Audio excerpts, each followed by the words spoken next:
திரைத்துறையில் மன்னாதி மன்னன் போன்ற ஆரம்பகால அரச படங்களில் பார்த்தீங்கன்னா சிவாஜி சாருக்கு வந்து அதில் குறிப்பாக எம்ஜிஆர் அவர்கள் தனி வாள் எடுத்துக்கிட்டு ஒரு பெரிய கூட்டத்துக்கு இடையில் வாள் சண்டை போடுவார். அது எனக்கு ரொம்ப பிரமிப்பாக இருக்கும். அந்த பிரமிப்பை அதுக்கு அடுத்தது நான் கண்டது யாருக்கிட்ட அப்படின்னா என் சகோதரர் ஆர் ராசா அவர்கள்கிட்ட தான். ஒத்தால டெல்லியில் எனக்கு இன்னும் மறக்க முடியாது, ஒரு பெரிய கார்டன், அந்த கார்டனில் ஒரு சால்வையெல்லாம் போட்டு குளிருக்கு ஒரு சால்வையெல்லாம் போட்டு சேரில் உட்காந்து ஒத்தால ஒரு ஆங்கில மீடியத்துக்கு இன்டர்வியூ கொடுத்துட்டு இருந்தார். அன்னைக்கு இந்திய தேசமே பற்றி எரியுது, அவர் மேலே பெரிய புகார் வச்சிருக்கு, பெரிய பெரிய குற்றச்சாட்டுகளை வச்சுக்கிட்டு இந்தியாவே உட்கார்ந்துக்கிட்டு இருக்கு. ஆனால் ஒத்தாலா ஊடகத்தை எடுத்து அந்த கொடுத்த பேட்டி இருக்கு பாருங்க, அது எம்ஜிஆர் வாள் சுற்றுறதுக்கு இணையானது. இன்றும் தமிழையும் இலக்கியத்தையும் சமஸ்கிருதத்தையும் சங்க இலக்கியங்களையும் அரசியல் நடந்த சம்பவங்களையும் போராட தெளிவாக மேடையில் எடுத்தவர்கள் சொல்லக்கூடிய ஒரே அறிவு சார்ந்த மானமும் அறிவும் மனிதனுக்கு அழகு என்று நிற்கக்கூடிய என் சகோதரர் ராசாவுக்கு அவருடைய பேச்சை கேட்பதில் நான் உண்மையிலுமே இந்த மேடையில் நேரடியாக கேட்கறது ரொம்ப ஆசையாக இருக்கேன். இரண்டாவது சகோதரர் வேல்முருகன் அவர்கள், அவர் வாள் சண்டை போட்டால் இவர் நிஜத்திலேயே எம்ஜிஆர் தான். உண்மையிலுமே இவங்க ரெண்டு பேரும் பக்கத்தில் அமர்ந்திருக்கிறது, இந்த மேடையில் நான் அங்கே அமர்ந்திருக்கிறது ரெண்டுமே எனக்கு மிக சந்தோஷமாக இருக்கு. தமிழ் சார்ந்த இந்த அரங்கத்தில் நானும் ஒருவனாக அமர்ந்திருப்பதில், உங்களோட ஒருவனாக அமர்ந்திருப்பதில் மிக மகிழ்ச்சி அடைகிறேன்.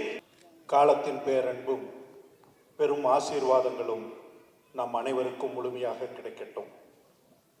உறவும் நட்பும் சூழ இருக்கும் இந்த அரங்கிற்கு என் பேரன்புகளும் நிகழ்ச்சியை நடத்தக்கூடிய தோழர்களுக்கு என்னுடைய வாழ்த்துக்களும். திரைத்துறையில் நான் ஒரு திரைத்துறை கலைஞன். திரைத்துறையில் இருப்பதால் பல்வேறு விஷயங்களில் நான் பின்தங்கித்தான் உள்ளேன். எந்த விஷயத்தில் எப்படின்னா, திரைக்கலைஞர்களுக்கு என்ன தெரியும், எதையாவது பேச போனால் அல்லது எதையாவது ஒரு கருத்து சொல்ல போனால் ஒரு நடிகனாக அவனை பார்க்கின்ற பார்வை என்பது இருந்துகிட்டே தான் இருக்கு. ஆனால் என்னுடைய திரைத்துறை வாழ்க்கை என்பதுதான் இன்று நான் பயணித்து படித்து என்னுடைய ஆசைகளையும் தேவைகளையும் எனக்குள் இருக்கக்கூடிய அறிவையும் வளர்த்திக் கொள்வதற்கும் பொருளாதார ரீதியாகவும் ஒரு ஊடகத்துறையினுடைய பயன்பாட்டிற்கும் அது பெரிய அளவில் பயன்பட்டு கொண்டிருக்கிறது. ஆனால் அதே சமயத்தில் அந்த இழப்பு என்பதை என்னால் தவிர்க்கவே முடியவில்லை.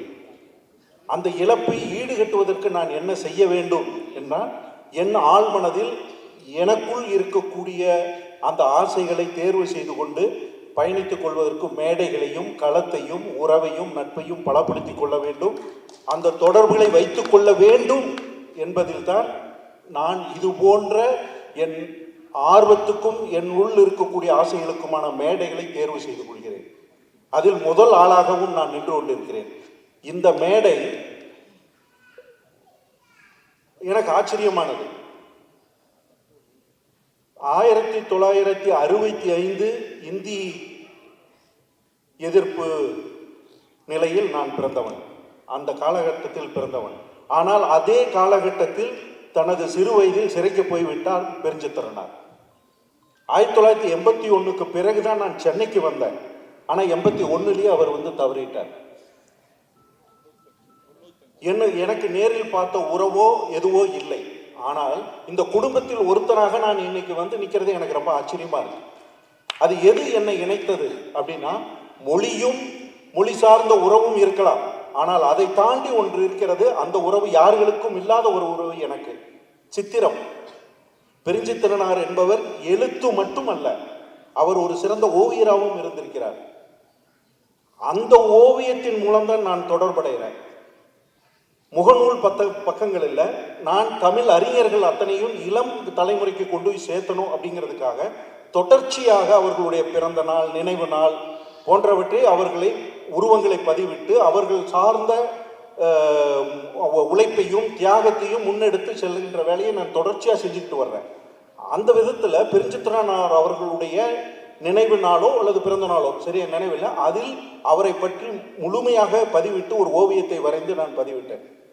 அப்படித்தான் எனக்கு பொழிலன் அவர்கள் எனக்கு உறவாக வருகிறார். அந்த ஓவியம் எனக்கு இந்த குடும்பத்தை உறவாக ஏற்றுக்கொள்கிறது. 6 குழந்தைகளில் ஒரு பையனாக நானும் இருக்கிறேன். அவருடைய அவருடைய எழுத்துக்கும் மொழிக்கும் தமிழுக்கும் எவ்வளவோ பேர் இருக்கலாம். அவர் ரத்தத்துக்கு உறவாக குடும்பம் இருக்கலாம். ஆனால் அவர் சித்திரத்துக்கு உறவாக நான் ஒருத்தன் தான் இருக்கேன். அந்த விதத்தில் நான் தனிப்பட்டார். நான் பேச வந்தவன் அல்ல, கேட்க வந்தவன். திரைத்துறையில் மன்னாதி மன்னன் போன்ற ஆரம்பகால அரச படங்களில் பார்த்தீங்கன்னா சிவாஜி சாருக்கு அதில் குறிப்பாக எம்ஜிஆர் அவர்கள் தனி வாள் எடுத்துக்கிட்டு ஒரு பெரிய கூட்டத்துக்கு இடையில் வாள் சண்டை போடுவார். அது எனக்கு ரொம்ப பிரமிப்பாக இருக்கும். அந்த பிரமிப்பை அதுக்கு அடுத்தது நான் கண்டது யாருக்கிட்ட அப்படின்னா என் சகோதரர் ஆர் ராசா அவர்கள்கிட்ட தான். ஒத்தால டெல்லியில் எனக்கு இன்னும் மறக்க முடியாது, ஒரு பெரிய கார்டன். அந்த கார்டனில் ஒரு சால்வையெல்லாம் போட்டு, குளிருக்கு ஒரு சால்வையெல்லாம் போட்டு சேரில் உட்காந்து ஒத்தால ஒரு ஆங்கில மீடியத்துக்கு இன்டர்வியூ கொடுத்துட்டு இருந்தார். அன்னைக்கு இந்திய தேசமே பற்றி எரியுது, அவர் மேலே பெரிய புகார் வச்சிருக்கு, பெரிய பெரிய குற்றச்சாட்டுகளை வச்சுக்கிட்டு இந்தியாவே உட்கார்ந்துக்கிட்டு இருக்கு. ஆனால் ஒத்தாளா ஊடகத்தை எடுத்து அந்த கொடுத்த பேட்டி இருக்கு பாருங்க, அது எம்ஜிஆர் வாழ் சுத்துறதுக்கு இணையானது.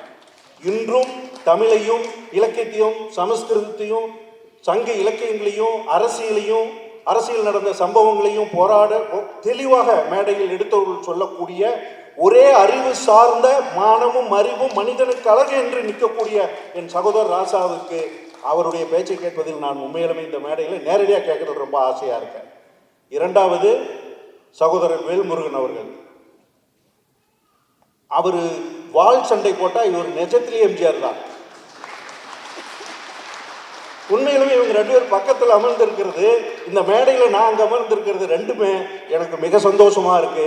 தமிழ் சார்ந்த இந்த அரங்கத்தில் நானும் ஒருவனாக அமர்ந்திருப்பதில், உங்களோட ஒருவனாக அமர்ந்திருப்பதில் மிக மகிழ்ச்சி அடைகிறேன். இந்த வாய்ப்பை தந்த குடும்பத்திற்கும் தமிழ் உலகத்திற்கும் என்னுடைய அன்புகளும் பேரன்புகளும் நன்றியும் வணக்கமும்.